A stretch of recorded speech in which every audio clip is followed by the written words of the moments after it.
We need them to better understand how we can support them to mitigate the challenges that they face, to adapt and recover. Which again means that we have to define and understand where resilience resides within these systems so that we can target our interventions in a way that is appropriate.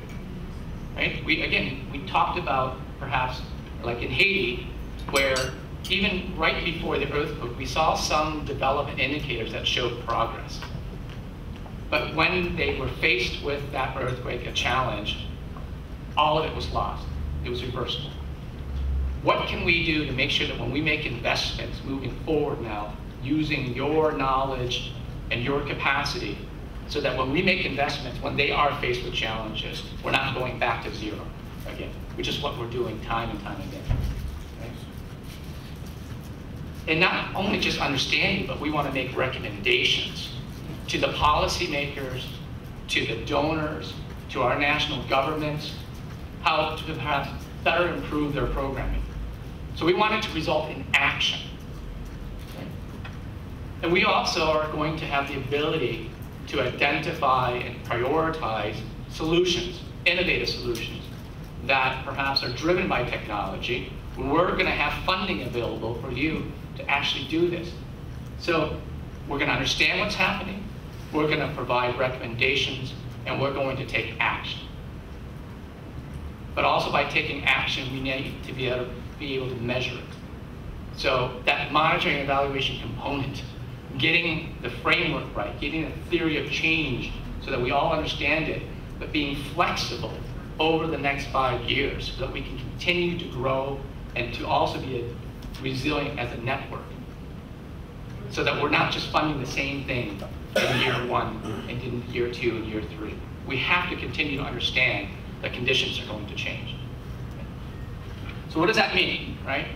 So it means, number one, priority for us over the last few days is to better understand what your resource requirements are. And by the time that you leave here, leave Kampala, right, there will have been discussions that have taken place, and each of the labs will have received a draft budget that comes very close to what you're telling us it might cost to be able to do this. Okay. So we will have been very close to actually signing the budget, so you have the resources. The second thing is that we need to actually then, as a network and as individual labs, right, come to terms and finalize the work plan. And as we've said here, the work plan isn't set in stone, but we need to be able to say, here's what we're going to do. And as a network and as a lab, we also need to be flexible and adapt to what you're hearing. Okay? So budgets, we're very close to reaching conclusion.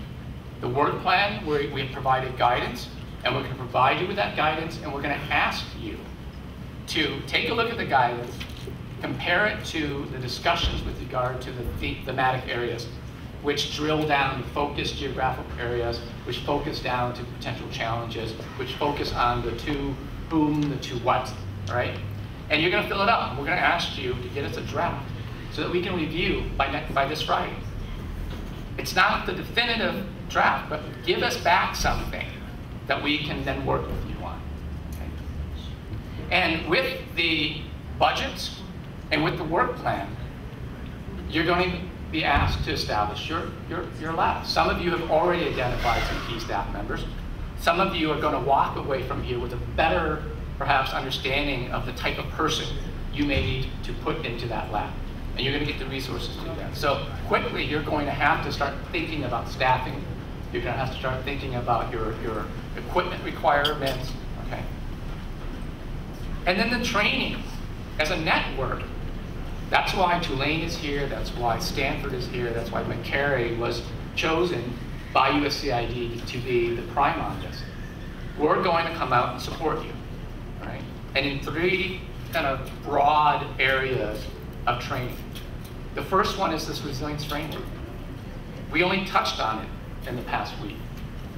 We are going to come back to you and develop a contextualized framework that addresses your thematic areas, that addresses the challenges, that addresses the specific communities that you're better understanding and perhaps identifying solutions to. The resilient assessment, right? Nancy laid out perhaps the universe of things that are being done to date. Some of it will be applicable, some of it will not. And we're going to come out with a team to be able to sit down with you and your team to be able to go through this and perhaps